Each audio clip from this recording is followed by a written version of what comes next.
My name's Alex Harper, and if you think America's just baseball, burgers, and beaches, buckle up, because I've got a story that'll make your spine tingle like a winter wind off the Atlantic.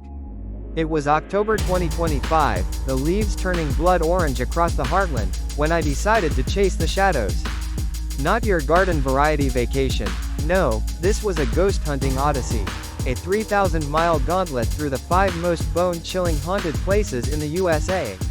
Armed with a battered notebook, an EMF meter that beeped like a nervous heartbeat, and a camera that caught more orbs than evidence, I hit the road in my '98 Ford pickup. What started as a dare from my skeptic buddy turned into nights I still can't shake. Whispers in empty rooms, cold hands on my neck, and visions that blurred the line between alive and afterlife. We begin in the city of brotherly love, where fraternity ends at iron bars. Philadelphia's Eastern State Penitentiary isn't just a ruin, it's a tomb for the damned, whispering sins from the 1800s. I rolled into town under a slate-gray sky, the kind that promises rain but delivers dread. The penitentiary looms like a Gothic cathedral gone mad, crumbling stone walls pierced by jagged towers, catwalks sagging like broken bones. Built in 1829, it pioneered solitary confinement, locking men in 8x12 cells for 23 hours a day, fed through a slot like animals. They called it penance, but it birthed madness. Al Capone did time here, screaming about a cellmate who wasn't there. By the 1970s, it was abandoned, vines clawing at the bricks like vengeful spirits. I bought my ticket at dusk, $20 for terror, and stepped through the gates. The air thickened, heavy with mildew and regret. Guides in period garb herded us into cell block 1, where shadows pooled like ink. My EMF spiked immediately, needles dancing wild. "Feel that chill?" the tour leader murmured. "That's Pep, the black cat. They say he prowls, brushing against legs that aren't there." I laughed it off, until I didn't. Alone in the punishment cells, I heard it, scraping, like nails on slate. Not rats. Human. Desperate. I snapped photos, but the orbs bloomed like fireflies in hell, dozens, swirling toward the lens. Deeper in, the operating room, rusted gurneys under fractured skylights, where cures for insanity involved ice baths and worse. A woman's scream echoed, sharp, then silence. No one else heard it. My skin prickled. I bolted, heart hammering, only to find my flashlight dimming, batteries drained in minutes. Outside, under sodium lamps, locals swapped tales. Shadow people in the yards, figures in striped uniforms pacing endless laps. One guard swore he saw an inmate hang himself in the shower, only for the rope to vanish. I left at midnight, exhaust fumes mingling with phantom cigar smoke. Capone's, they say. Eastern State doesn't haunt you, it imprisons your soul, replaying the echoes of broken men until dawn. From Philly's concrete jungle, I gunned it west, the Rockies rising like jagged teeth on the horizon. Destination: the Stanley Hotel in Estes Park, Colorado, the overlooks real-life muse, where Stephen King penned The Shining after a haunted night in room 217. Nestled in a valley where elk shadows dance at dusk, this 1909 gem looks innocent. Butter yellow facade, gabled roofs, a grand staircase begging for a descent into madness. But cross the threshold, and the air hums with unrest. The Stanleys built it for the elite, but tragedy stalked. Fires, floods, and F.O. Stanley's own ghostly return, tinkering with invisible typewriters. I checked in at 4 p.m., the lobby clock ticking too loud, like a countdown. The concierge smirked, room 217 free, and handed the key. Ascending, the elevator groaned, mirrors reflecting my face a dozen times over, each paler. Room 217. Floral wallpaper peeling like old skin, a clawfoot tub that could swallow secrets. I unpacked, EMF silent at first. Then, sunset bled through lace curtains, and the whisper started. Children's laughter, high and hollow, from the vents. I recorded it, playback confirmed. Giggles, then a thud, like luggage dropping in an empty hall. Dinner in the dining room, candlelight flickered unnaturally, silverware rattling sans touch. Locals at the bar spun yarns, the 4th floor, once children's play attic, now a vortex. Beds unmade by dawn, one said. And the ballroom? Dances without dancers. I couldn't resist. Midnight found me there. Chandeliers swaying in still air, piano keys depressing under no fingers. A melody from 1911's Masked Ball. My camera caught EVPs, electronic voice phenomena, gasping, "Get out!" Cold spots bloomed, frost on my breath in 68-degree warmth. Back in 217, the tub faucet dripped blood red, rust, the maid swore next morning. But I saw her, Elizabeth Wilson, the housekeeper who survived the 1911 gas explosion, her spirit folding invisible linens, tucking guests in with icy hands. Dawn broke, but sleep didn't. I hiked the grounds, where Lord Dunraven's shade, evicted by the Stanleys, still claims land, pushing hikers off trails. One orb photo, a top-hatted specter, translucent against Pikes Peak. The Stanley doesn't scare with gore, it seeps into your dreams, turning isolation into insanity. As I peeled out, the rearview showed curtains twitching in goodbye. Colorado's peaks guard secrets, but the hotel? It devours them, and spits back nightmares. Interstate 70 blurred into a ribbon of regret as I veered south to California's Silicon Valley. Ironic, Tech's cradle hiding architectural madness. The Winchester Mystery House in San Jose. Sarah Winchester's 38-year-old obsession.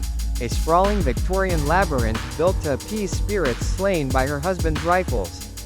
6 stories, 160 rooms, but no master plan, just staircases to ceilings, doors to walls, a house that shifts like a fever dream. Started in 1884, construction never stopped. Hammers echoed 24/7 to confuse ghosts. Sarah slept in a different room nightly, seances dictating blueprints from beyond. I arrived at noon, sun mocking the gloom. Tours snake through the maze, $40 for the haunted house special, complete with 13 motifs. 13 panes, 13 hooks. The air? Stale, like open tombs. First stop, the seance room, blue glass windows filtering spirits' whispers. My guide, a wiry woman with haunted eyes, leaned in. Sarah heard them, Civil War dead, demanding tribute. EMF hummed low, but in the ballroom, it screamed. Crystal doorknobs turned solo, a chill drafted from sealed chimneys. Downward, basement gun museum, rifles gleaming like accusations. Then the infamous staircase to nowhere, 7 steps up, dropping to a 3-foot ceiling, Sarah's spirit stairs. I climbed, knees buckling as laughter bubbled, childish, from the nursery where her daughter perished. Photos? Doors ajar that weren't, shadows stretching unnaturally. The garden, iron gates clanging in breeze-less air, 13 pom-poms rustling warnings. Night fell. I joined a flashlight tour. Front parlor. Sarah's rocking chair creaked, empty. She watches, the guide said. A orb swarm erupted, tiny lights orbiting my head, voices chanting, 13. 13, in EVP. Panic clawed. I fled to the carriage entrance, where a door opens to a 45-foot drop. Sealed now, but spirits don't need stairs. Locals shun it after dark. One teen vanished in the maze, found babbling of endless halls. I crashed nearby, dreaming of rifles firing in my sleep, bullets whizzing through walls that weren't there. The Winchester isn't haunted by one ghost, it's a portal, every odd angle a summons. Sarah built to trap them, instead, she invited the horde. As I drove off, rearview mirrors multiplied impossibly. California dreams? Here, they twist into screams. Pacific Coast Highway hugged cliffs like a noose as I motored south to Long Beach, where the RMS Queen Mary, once Ocean Queen, now floating crypt, docks eternal. Retired in 1967, this Art Deco Leviathan ferried 15,000 souls across wars, claiming over 300 in accidents and hauntings. Engine room floods phantom style. Staterooms echo with cries. I boarded at sunset, $35 for the Haunted Encounters tour, the ship's horn moaning farewell. The promenade deck, brass rails polished by ghostly hands, ocean views mocking isolation. Guides regaled. Stateroom B340, most haunted. A lady in white slit her wrists in the 30s. I booked it, heart pounding. Inside, porthole fogging sans breath, mirrors fogged with scrawled, "Help." Bed creaked, sheets tugged. EVP caught a gasp, drowning? The pool room chilled next, tiled drains gurgling, wet footprints materializing, leading to nowhere. Children's splashes, laughter turning screams, 49 drowned in a 1930s gala swell. Deeper, engine room 13, where a worker was crushed in 1966, his shade slamming doors.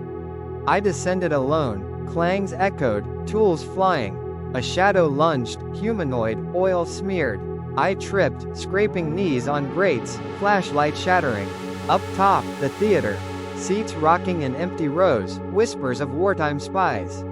One orb video. A sailor saluting, vanishing. Midnight ghost hunt. Motion sensors tripped in the bow, where a sub-attack claimed lives. Cold winds indoors, salt spray on lips. A woman's wail pierced, pure agony, from the infirmary. I fled to the deck, stars indifferent, ship listing slightly as if sinking anew. Long Beach locals avoid after dark. Divers report faces in portholes underwater. The Queen Mary doesn't rock you to sleep. It drags you under, waves of the dead crashing eternal. Final leg. East through Appalachia to Pennsylvania's rolling hills, where July 1–3, 1863, bled 51,000 souls at Gettysburg Battlefield. Not a building, but a scar, farms turned killing fields, air thick with unresolved rage.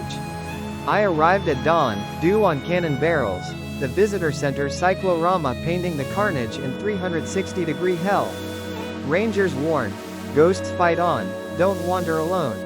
Devil's Den first, boulders sheltering snipers, now spectral playground. My EMF went berserk, spikes like Morse code. A photo, a rebel soldier, blanket clad, rifle aimed, gone on review. Little round top. Union screams in wind, figures charging uphill, bayonets flashing phantom steel. I picnicked there, sandwich turned ash dry as whispers chanted, Zouave, forward.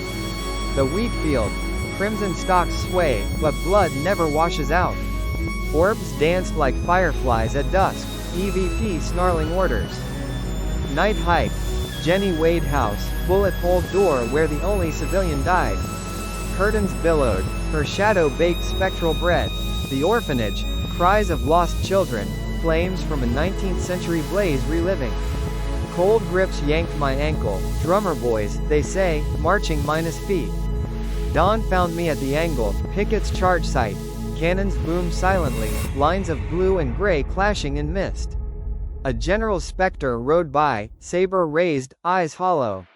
Gettysburg doesn't haunt, it possesses.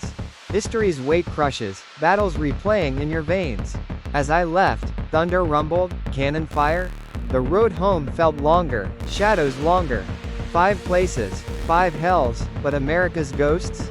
Their family, unquiet, unrelenting, begging you to listen. This odyssey changed me, from skeptic to scarred. What's your haunt? Drop below. I read every chill. If this road trip through America's darkest corners left you locking doors tonight, smash that like button to summon more spectral stories. Subscribe for weekly haunts that'll hook your nightmares, and share with your bravest, or boldest, friends. Because ghosts love company.